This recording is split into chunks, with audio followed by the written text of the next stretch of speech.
Hi dear student, I am Rahul Kumar and I am once again welcoming all of you on my YouTube channel Vidyartham academy. आज हमारा English spoken course का 10वां दिन है और आज जो हम पढ़ने जा रहे हैं उसका नाम है इंटेरोगेटिव सेंटेंस। इंटेरोगेटिव सेंटेंस का यूज सवाल पूछने के लिए किया जाता है, जैसे क्या मैं अमीर हूँ, क्या तुम गरीब हो, क्या तुम्हारे पास पैसा है, क्या मोहन समझदार है। इंटेरोगेटिव में यहाँ देखेंगे हर में हमने वाक्य के प्रारंभ में क्या लगाया है। ये जो क्या है इसका यही हमने यूज किया है सवाल पूछने के लिए, और इस क्या के लिए हेल्पिंग वर्ब का उपयोग किया जाता है। तो सबसे पहले समझते हैं डेफिनेशन ऑफ इंटेरोगेटिव सेंटेंस कि इंटेरोगेटिव सेंटेंस का डेफिनेशन क्या होता है। तो कहता है कि इंटेरोगेटिव सेंटेंस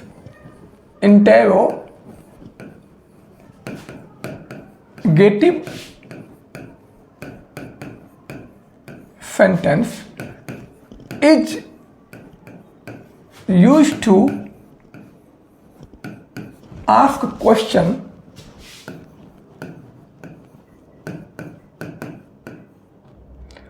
with someone। किसी से सवाल पूछने के लिए इंटेरोगेटिव सेंटेंस का उपयोग किया जाता है। इसमें हेल्पिंग वर्ब, क्या हेल्पिंग वर्ब, इस हेल्पिंग वर्ब इज यूज्ड माने किया जाता है बिफोर सब्जेक्ट। किसके पहले जी? सब्जेक्ट के पहले। किसके पहले क्या आता है जी? सब्जेक्ट के पहले। अकॉर्डिंग टू, किसके हिसाब से? According to subject. सब्जेक्ट के हिसाब से हेल्पिंग वर्ब का उपयोग किया जाता है। और वाक्य जो होता है एंड द सेंटेंस, वाक्य जो होता है ऑलवेज माने हमेशा, एंड्स माने खत्म होता है विद साइन ऑफ इंटेरोगेशन। किसके साथ खत्म होता है? Sign of interrogation. इंटेरोगेशन वाक्य जब भी खत्म होगा तो वाक्य के अंत में ये साइन ऑफ इंटेरोगेशन रहेगा। यदि इसको ध्यान से देखेंगे तो बात ये बताई जा रही है कि इंटेरोगेटिव सेंटेंस इज यूज्ड, उपयोग किया जाता है टू आस्क क्वेश्चन, सवाल पूछने के लिए, विद समवन, किसी के साथ। माने किसी से सवाल पूछने के लिए हम इंटेरोगेटिव का उपयोग करते हैं। अब सवाल कैसे पूछते हैं? जैसे क्या तुम अमीर हो, क्या मोहन समझदार है, क्या राम वहाँ है, क्या सीता के पास किताब है, क्या अमन अमीर है। ये सारा हम क्या करते हैं? सवाल पूछते हैं। इसमें वाक्य के प्रारंभ में जो लगा है वो हम लगाए हैं क्या। अब इस क्या के लिए हेल्पिंग वर्ब, अच्छा इसका मीनिंग जो बैठता है वो क्या बैठता है? क्या बैठता है? Is used before subject according to subject.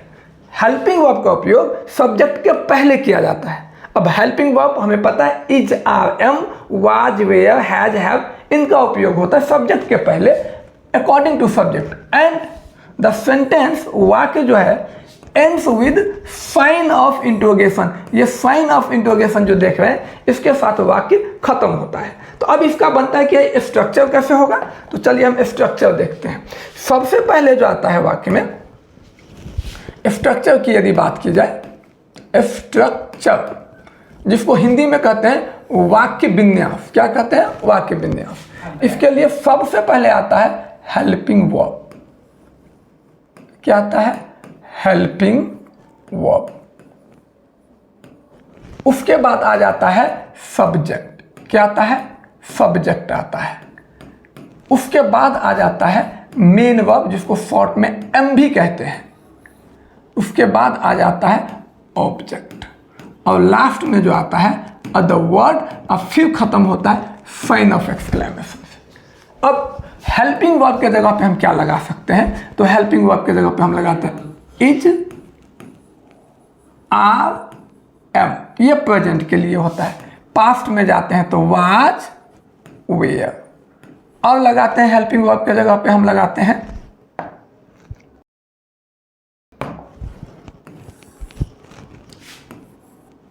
Has, have, past में जाएंगे तो हैड। ये सारा हेल्पिंग वर्ब के जगह पे लगता है और इसका उपयोग किसके हिसाब से होता है? सब्जेक्ट के हिसाब से। किसके हिसाब से? सब्जेक्ट के हिसाब से। उसके बाद हम दे देते हैं मेन वर्ब सब्जेक्ट के हेल्पिंग सब्जेक्ट के हिसाब से, उसके बाद ऑब्जेक्ट और फिर लास्ट में साइन ऑफ इंटरोगेशन। ये जो हेल्पिंग वर्ब हम लगाए हैं, ये हेल्पिंग वर्ब, इस हेल्पिंग वर्ब का अपना एक मीनिंग होता है जिसको हम कहते हैं क्या। एक ही मीनिंग आता है, क्या आता है, क्या आता है, क्या आता है। अब हम कुछ उदाहरण देके आपको समझाते हैं। जैसे लिखा हुआ एग्जाम में, क्या आप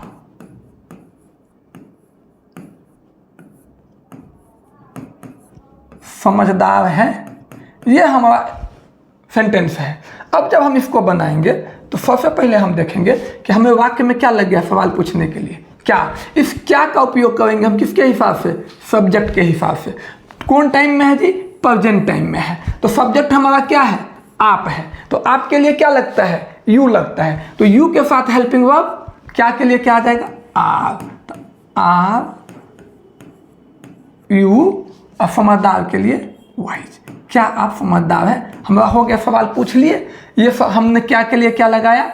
आर लगाया। यहां पे हमारे पास क्या,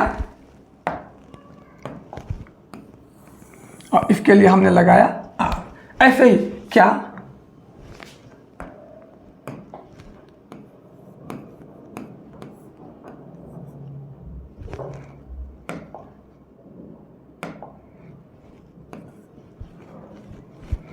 क्या, थोड़ा सा कर ले, क्या आपके पास पैसा है? अब फिर हम वाक्य को देखें तो क्या लगा है? क्या, सवाल पूछ रहा है आपके पास पैसा है। क्या कहा है? आपके पास पैसा। तो पास है, पास है के लिए है जो है, सब्जेक्ट हमारा क्या है? आप। तो आपके लिए क्या होता है? यू। तो यू के साथ हैव। यू के साथ किसका उपयोग हम करते हैं? हैव का उपयोग करते हैं। किसका उपयोग करते हैं? हैव का उपयोग करते हैं। तो क्या लिखेंगे? सबसे पहले हम लिखेंगे यहाँ पे लिखेंगे हैव, सब्जेक्ट है यू, तो हैव यू, अब पैसा के लिए मनी। क्या आपके पास पैसा है? इसी तो हम अगला सेंटेंस उदाहरण लेते हैं। क्या सीता वहां उदास थी? फिर यहां देखें क्या लगा है? सब्जेक्ट क्या है? सीता है। और सवाल के लिए हमने क्या लगाया है? क्या लगाया है। तो अब सीता जो है वो तो थर्ड पर्सन है, तो सीता के लिए हम क्या लगाते हैं? सी। तो सी के लिए क्या के लिए? थाथे थी में क्या लगता है? वाज। तो वाज सीता सैड, और लास्ट में साइन ऑफ इंटरोगेशन। फिर अगला क्वेश्चन हम लेते हैं। क्या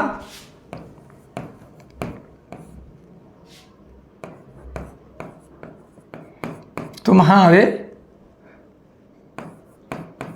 पास मेरा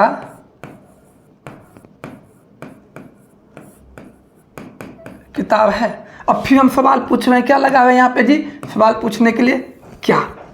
अब क्या के साथ सवाल में क्या है? पास। तो पास है हो के लिए क्या होता है? हैव। तो तुम्हारे के लिए क्या हो जाएगा? यू। यू के साथ हैव यू, मेरा किताब के लिए माई बुक। अगला सेंटेंस हम जैसा एक और देख लेते हैं। क्या वह मेरी सहेली थी? अब जरा ध्यान दीजिएगा, सेंटेंस में क्या लिखा है? क्या।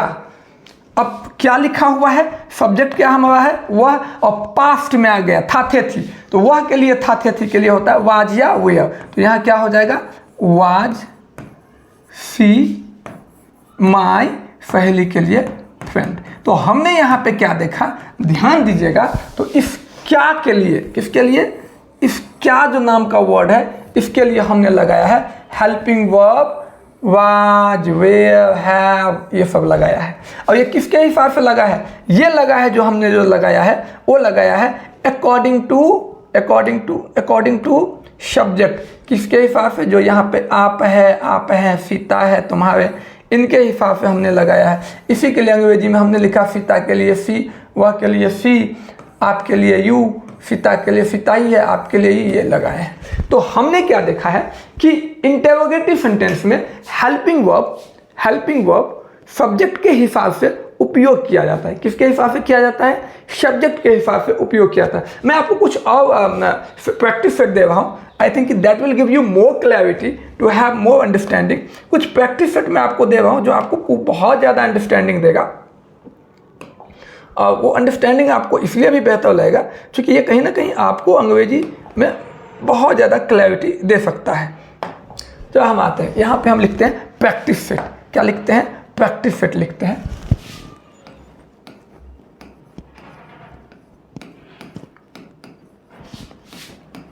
प्रैक्टिस सेट हमारा है किसका है?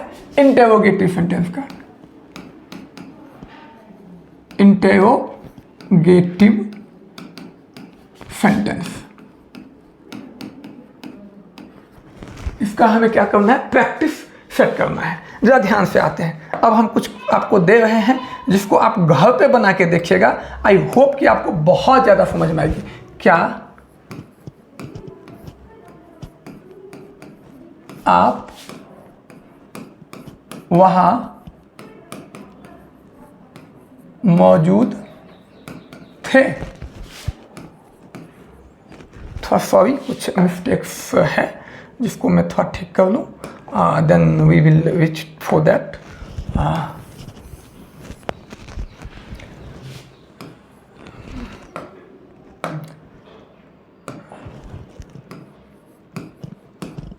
क्या आप वहाँ मौजूद थे? क्या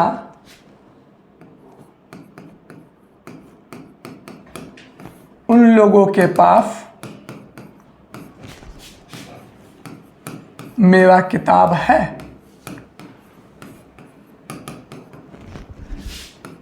क्या राहुल मेरा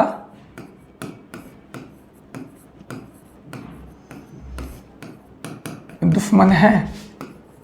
क्या बर्तन गंदा है? क्या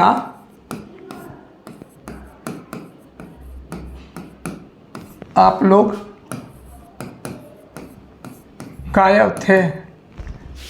क्या मेरा गृह कार्य अधूरा है? जो हमारे डेली लाइफ के चीज़ें हैं। क्या हम लोग भूखे हैं? क्या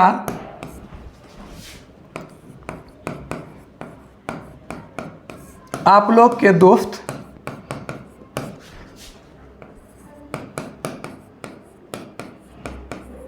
धोखेबाज है? क्या सभी लड़के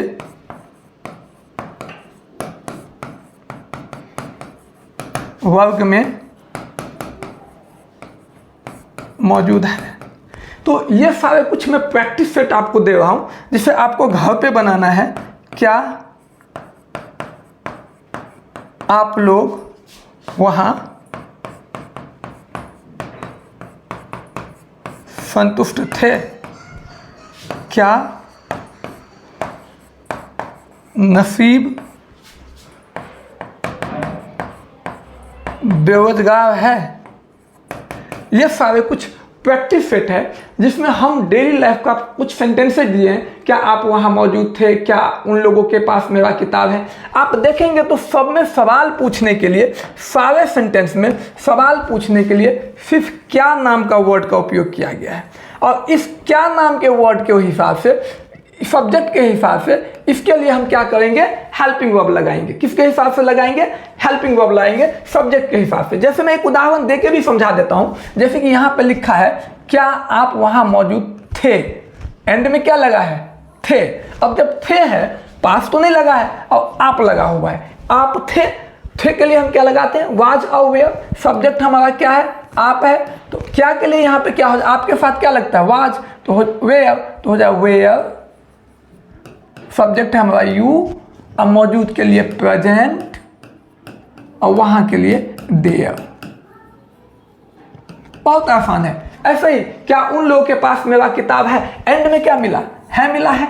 सब्जेक्ट क्या हमारा है, उन लोग है, तो क्या के लिए जो हम लगाएंगे हेल्पिंग वर्ब, वो उन लोग के हिसाब से लगाएंगे। तो उन लोग के लिए आता है दे, और दे के लिए पास है के लिए हैव, तो have they my book. So easy, बहुत ज्यादा इजी है। कुछ नहीं किया हमने जो वेयर जो लगता है यू के साथ, उस वेयर को पहले लगा दिया। हमने क्या किया है, जो वाज दे के साथ जो हैव लगता है पास है के लिए, उसको हमने पहले लगाया, और इन दोनों का एक ही मीनिंग आया है, क्या आया है। तो आप इनको प्रैक्टिस कीजिए, आप डेली लाइफ के सेंटेंस को देखिए और प्रैक्टिस कीजिए। देखिए डेली लाइफ में कितने सारे सेंटेंस है। क्या कंप्यूटर है, क्या वहां कंप्यूटर है, इज देयर कंप्यूटर। क्या तुम मेरे दोस्त हो, आर यू माई फ्रेंड। क्या वह दुखी परेशान है, इज ही डिस्टर्ब। क्या आप भूखे हो, आर यू हंग्री। क्या वह प्यासा है, इज ई थर्स्टी। क्या मैं वहाँ था, वाज आई देयर। क्या आप वहाँ थे, वर यू देयर। ये छोटे छोटे सेंटेंसेज है जो हम डेली लाइफ में यूज करते हैं। क्या खाना स्वादिष्ट है, इज द फूड टेस्टी। क्या खाना दूषित था, was the food impure. Daily life के सेंटेंस बनाए, कुछ नहीं है।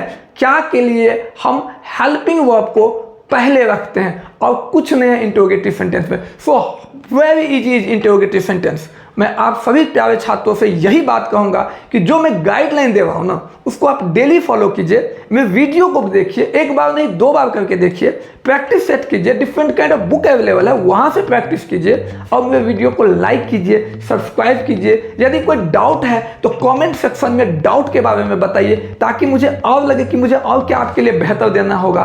तो डाउट को लिखिए और हमारे वीडियो को शेयर भी कीजिए। Thank you for watching this video. Thank you all of my dear students. Thank you.